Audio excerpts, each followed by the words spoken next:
Hi guys, எல்லாருக்கும் வணக்கம். Welcome to our channel Nithya Sivakumar 1.0.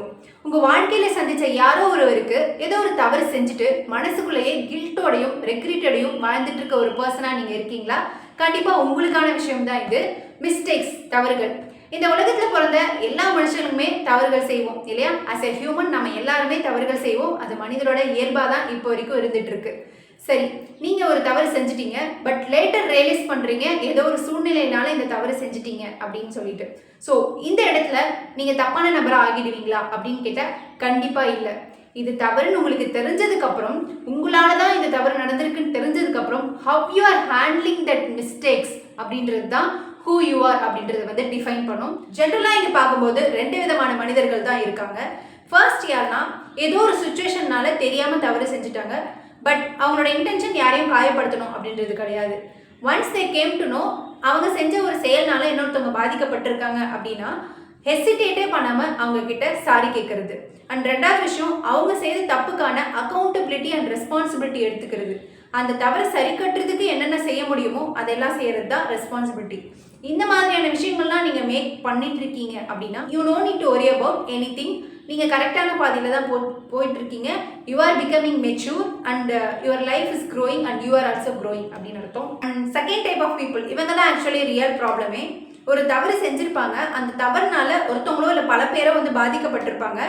And even though அவங்களுக்கு இது நம்மளோட தவறு தான் தெரிஞ்சுமே தே ஒன்ட் டேக் அக்கௌண்டபிலிட்டி. ஈஸியாக உங்களால் தான் இது நடந்துச்சுன்னு எதிரில் இருக்கிறவங்கள ப்ளேம் பண்ணிவிட்டு அந்த சுச்சுவேஷன்லேருந்து எஸ்கேப் ஆகணும்னு மட்டும்தான் நினைப்பாங்க.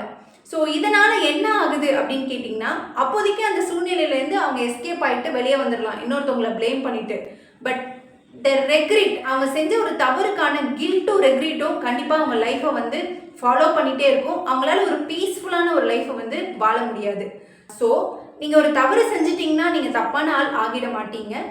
Once you came to know அது மிஸ்டேக், உங்களால் தான் அந்த மிஸ்டேக் நடந்திருக்கு, அதனால தான் பாதிப்பு ஏற்பட்டிருக்கு அப்படின்னு நீங்கள் தெரிஞ்சதுக்கப்புறம் அந்த விஷயத்தை எவ்வளோ மெச்சூராக ஹேண்டில் பண்ணிவிட்டு பீஸ்ஃபுல்லாக மூவ் ஆன் ஆகி வரீங்க அப்படின்றது தான் ஹூ யூ ஆர் அப்படின்றது டிசைட் ஆகுது. அஸ் எ ஹியூமனாக நம்ம தவறே செய்யாமல் வாழ முடியுமான்னு கேட்டால் கண்டிப்பாக அது ரொம்ப கஷ்டமான விஷயம். அந்தளவுக்கு நம்ம யாரும் இன்னும் ட்ரெயின் ஆகலை.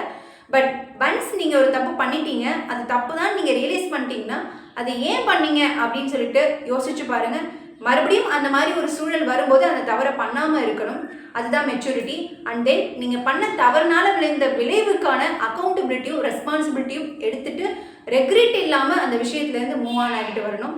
ஸோ இதுதான் உங்களை லைஃப்பில் இன்னும் மேலே வளர வைக்கும். இந்த மிஸ்டேக்ஸ் பற்றி பேசணும் அப்படின்னு யோசிச்ச போது எனக்கு ஞாபகம் வந்த ஒரு படம் தான் டிராகன். இந்த படத்தை விட மிஸ்டேக்ஸ் பற்றி எக்ஸ்பிளைன் பண்ணுறதுக்கு ஒரு பெஸ்ட் எக்ஸாம்பிள் கிடைக்குமான்னு கேட்டால் எனக்கு தெரியல. ஸோ இதில் ஒரு 3 எக்ஸ்ட்ராடினரியான ஒரு விஷயத்தை அழகாக சொல்லியிருப்பாங்க 3 சீனில். ஸோ ஃபர்ஸ்ட் சீன் என்னென்னா, Pradeep and Anupama breakup scene. So இந்த சீனில் அனுபமா பிரதீப் கிட்ட என்ன சொல்லி பிரேக்கப் பண்ணுவாங்கன்னா, நம்ம ஒரு தவறு செய்கிறதுனால நம்ம வாழ்க்கை மாறுதுன்னா அந்த தவறு செய்கிறது தப்பு இல்லை அப்படின்னு சொல்லிட்டு அவங்கள பிரேக்கப் பண்ணிட்டு போயிடுவாங்க. பட் லேட்டர் பிரதீப் 2வது காலேஜ் ஜாயின் பண்ணும்போது அனுபமாவும் ஜாயின் பண்ணிவிட்டு அவங்கக்கிட்ட மன்னிப்பு கேட்பாங்க. அவங்க செஞ்ச தப்புக்கான மன்னிப்பு கேட்பாங்க. ஸோ என்னன்னு சொல்லி கேட்பாங்கன்னா, நான் ஈஸியாக ஒரு தப்பு செஞ்சுட்டு வாழ்க்கையை மாற்றிக்கலான்னு போயிட்டேன். பட் என்னை அந்த கில்ட்டின்ற ஒரு விஷயம் என்னை நிம்மதியாக வாழ விடலை. நான் கில்ட்டி இல்லாமல் நிம்மதியாக வாழணும்னு நினைக்கிறேன். ஸோ அந்த விஷயத்தை சரி பண்ணணும்னு நினைக்கிறேன் அப்படின்னு சொல்லிட்டு பிரதீப் கிட்ட சொல்லுவாங்க. ஸோ இந்த இடத்துல அனுபமா என்ன பண்ணியிருக்காங்கன்னு கேட்டிங்கன்னா, ஃபர்ஸ்ட் விஷயம் அவங்க தப்பு பண்ணிட்டாங்க அப்படின்றத அக்செப்ட் பண்ணியிருக்காங்க. 2வது விஷயம், அதுக்கான மன்னிப்பு கேட்குறாங்க. ஸோ என்னதான் இவங்க சைடில் பாதி தப்பு, எதிரில் பிரதீப் சைடில் பாதி தப்பு இருந்தாலுமே அவங்க பண்ண தப்புக்கான மன்னிப்பு தயங்காமல் சாரின்னு கேட்டிருப்பாங்க. அண்டு 3வது விஷயம், அதை சரி பண்ணுறதுக்கான ரெஸ்பான்சிபிலிட்டி எடுத்திருப்பாங்க. மறுபடியும் அவங்க படித்து வாழ்க்கையில் ஒரு நல்ல விதமாக முன்னேறினா ஸோ இவங்களுக்கு அந்த கில்ட்டி போயிடும் இல்லையா? ஸோ அதனால் அதுக்கான ஹெல்ப்பையும் அவங்க பண்ணுவாங்க. ஸோ இந்த இடத்துல அனுபமா பிரதீப்காக எந்த விஷயமுமே பண்ணல. அவங்க ஒரு கில்ட் ஃப்ரீயாக நிம்மதியான ஒரு லைஃப்பை வாழணும் அப்படின்றதுக்காக தான் இந்த விஷயத்தெல்லாம் பண்ணுறாங்க. ஸோ இதே தான் நாமளும் நம்ம லைஃப்பில் அப்ளை பண்ணணும்னு சொல்கிறேன். நம்ம ஏதாவது ஒரு தவறு செஞ்சுட்டோன்னா அதுக்காக போய் மன்னிப்பு கேட்குறது இன்னொருத்தவங்களுக்காக கிடையாது. நாம் இதுக்கப்புறம் அந்த லைஃப்பை ரெக்ரெட் இல்லாமல் கில்ட் இல்லாமல் ஃப்ரீயாக பீஸ்ஃபுல்லாக வாழணும். ஸோ அதுக்காகவாச்சும் நாம் செய்த தப்புக்கு நம்ம அக்கௌண்டபிலிட்டி ரெஸ்பான்சிபிலிட்டி எடுத்துகிட்டு அதை சரி பண்ணிவிட்டு நிம்மதியான ஒரு லைஃப்க்கு போகணும். ஸோ அதனால் don't ever regret for mistake, take accountability and responsibility. And second scene, இந்த சீன் தான் என்னை ரொம்ப ஒரு இம்ப்ரெஸ் பண்ண ஒரு சீன்னே சொல்லலாம். அவசரமாக வந்து கடைசி எக்ஸாமுக்கு வந்து பிரதீப் போயிட்டு இருக்கும்போது ஐடி கார்டு பென்லாம் எடுத்துகிட்டு வந்துட்டு அனுப்பமா வெயிட் பண்ணிட்டுருப்பாங்க. அதை வாங்கிட்டு போகும்போது பிரதீப் திரும்பி ஒரு விஷயம் சொல்லுவார். நீ லவ் பண்ண காலத்துலேருந்தே நிறைய விஷயம் எனக்காக பண்ணியிருக்க, மேபி பிரேக்கப் பண்ணும்போது நான் இன்னும் நல்லா படிக்கிறேன், அரியர்ஸ்லாம் கிளியர் பண்ணுறேன், பொறுப்பாக நடந்துக்கிறேன் அப்படின்னு சொல்லியிருந்தா நீ என்னை பிரேக்கப் பண்ணியிருக்க மாட்டேன், ஐ டிடன்ட் டிசர்வ் யூ அப்படின்னு சொல்லிட்டு சொல்வார். ஸோ இந்த இடத்துல பிரதீப் வந்து அவர் மேலே இருக்கிற தப்பை அப்போ தான் அவர் வந்து ரியலைஸ் பண்ணுறாரு. அதுக்கு முன்னாடி வரைக்கும் அனுப்பமா பிரேக்கப் பண்ணிட்டு போயிட்டாங்கன்னு அவங்க மேலே மட்டுமே தான் கோவத்தில் இருப்பாங்க. அவர் என்ன பண்ணாருன்ற தப்ப அவர் உணர்ந்திருக்கவே மாட்டார். ஸோ அந்த மொமெண்ட் தான் அவர் உணர்வார். So that I didn't deserve you அப்படின்னு சொல்லுவார். ஸோ இந்த இடத்துல அவர் மேலே இருக்கிற தப்பையும் அவர் அக்செப்ட் பண்ணிக்கிட்டாரு, அதுக்கான அக்கௌண்டபிலிட்டியும் எடுத்துக்கிறாரு. ஸோ இந்த இடத்துல அவர் அதுக்கு டிசர்விங்கான ஒரு பர்சனாக மாறியிருக்காரு அப்படின்னு தான் நாம் வந்து எடுத்துக்கணும். அண்ட் மூணாவது சீன் ஒரு பயங்கரமான எக்ஸலண்ட்டான சீன் தான் நான் சொல்லுவேன்.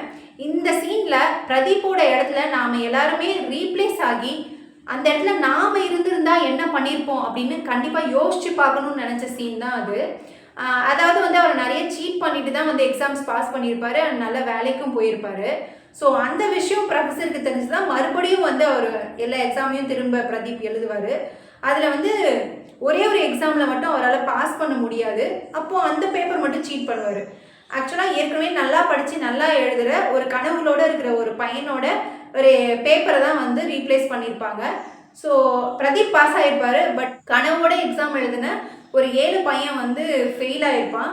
ஸோ அதனால் அவனோட லைஃபே போகிற சுச்சுவேஷனுக்கு வந்துடும், சூசைட் அட்டெம்ப்ட் வரைக்கும் போயிடுவான். ஸோ இந்த விஷயம் தெரியாத வரைக்கும் ஹீ இஸ் ஹாப்பி. அவர் ஹாப்பியாக ஓகே நம்ம பாஸ் ஆகிட்டோம், நம்மளோட எல்லா பிரச்சனையும் முடிஞ்சிச்சுன்னு ஹாப்பியாக இருப்பார். பட் ஒன்ஸ் இன்னொருத்தவங்களோட வாழ்க்கையை பறித்து தான் நம்ம சந்தோஷமாக வாழ்ந்துட்டு இருக்கோம்னு அவருக்கு தெரிய வரும்போது அவர் முக்கியமான ஒரு டெசிஷன் எடுக்க வேண்டியிருந்தது. ஒன்று வந்து ஹீ சூஸ் ட்ரூத், நான் தான் தப்பு பண்ணேன், சீட் பண்ணது நான் தான், அதுக்கான பொறுப்பை நான் தான் எடுத்துக்கணும்னு எடுத்துக்கிட்டா அவரோட வேலை போகும், அவரோட எக்ஸாம்ஸ் இது வரைக்கும் எழுதி முடித்த டிகிரி போகும், பத்தாவதுக்கு அவர் ஜெயிலில் இருக்கணும், அவரோட வாழ்க்கையும் போகும். சப்போஸ் இல்லை இது யாருக்குமே தெரியாது, இது இப்படியே போகட்டும் அப்படின்னு விட்டுருந்தா அவருக்கு எல்லாமே இருக்கும். ஸோ அவர் நினச்ச ஆசைப்பட்ட வாழ்க்கை இருக்கும், பணம் இருக்கும், நல்ல வேலை இருக்கும், பட் நிம்மதி இருக்காது. இன்னொருத்தவங்களோட வாழ்க்கையை கெடுத்துட்டு நம்ம அந்த வாழ்க்கையை வாழ்ந்துட்டு இருக்கோம் அப்படின்ட்டு கில்ட்டு அவரை வாழ விடாமல் இருக்கும். ஸோ இந்த இடத்துல நீங்கள் இருந்திருந்தீங்கன்னா என்ன டெசிஷன் எடுத்திருப்பீங்க அப்படின்றத எனக்கு கமெண்ட்டில் சொல்லுங்கள். ஸோ இந்த படத்தில் அழகாக காமிச்சிருப்பாங்க. பிரதீப் வந்து அழகான ஒரு விஷயத்தை சூஸ் பண்ணியிருப்பார். He choose truth over anything. பணம், காசு, வாழ்க்கை எல்லாமே போனாலும் பரவாயில்ல, எனக்கு நிம்மதி வேணும், கில்ட் இல்லாமல் வாழணும், இன்னொருத்தவங்களோட வாழ்க்கையை கெடுத்து என் வாழ்க்கை நல்லா இருக்க வேணாம்னு டிசைட் பண்ணிவிட்டு so he reveals the truth. And அதுக்காக அவர் ஜெயில் தண்டனையும் அனுபவிப்பார், அண்ட் அவரோட வாழ்க்கை, அவரோட படிப்பு எல்லாமே போகும். பட் ஒன்ஸ் அந்த விஷயத்தெல்லாம் முடிச்சு ஜெயில் தண்டனைலாம் அனுபவிச்சுட்டு வந்துட்டு மறுபடியும் அவர் லைஃப்பை வாழும்போது கில்ட் ஃப்ரீயாக நிம்மதியான ஒரு வாழ்க்கையை வாழ்வார். ஜஸ்ட் ஒரு டெலிவரி பாயாக இருந்தாலுமே அவர் எந்த ஒரு ரெக்ரெட்டுமே இல்லாமல் நிம்மதியான ஒரு பர்சனாக இருப்பார். And he became a mature man. And இதுக்கப்புறம் அவரோட லைஃப்பில் க்ரோத் மட்டும்தான் இருக்கும். ஸோ ஃபைனலாக இந்த எல்லா விஷயமும் நமக்கு என்ன சொல்லித்தருது அப்படின்னு கேட்டிங்கன்னா, நம்ம ஒரு தவறு செஞ்சுட்டாலே நம்ம தப்பான பர்சன் அப்படின்னு ஆகிட மாட்டோம். எப்போ நமக்கு அது தவறு அப்படின்னு ரியலைஸ் ஆகுது, இதனால் மற்றவங்க பாதிக்கப்பட்டிருக்காங்க அப்படின்னு தெரிய வருதோ அப்போது நம்ம அந்த தவறுக்கான கரெக்டான அக்கௌண்டபிலிட்டி எடுத்துக்கிறோமா, ரெஸ்பான்சிபிலிட்டி எடுத்துக்கிறோமா, நம்ம மனசாட்சிக்கு உண்மையாக நம்ம நடந்துட்டு வெளியே வரோமா அப்படின்றதுல தான் நம்ம வாழ்க்கையோட வளர்ச்சியும் முன்னேற்றமும் நம்மளோட வளர்ச்சியும் இருக்குது. So don't ever regret for the mistakes you made. Take accountability and responsibility and move on with a great smile and peace on your life. Thank you to all.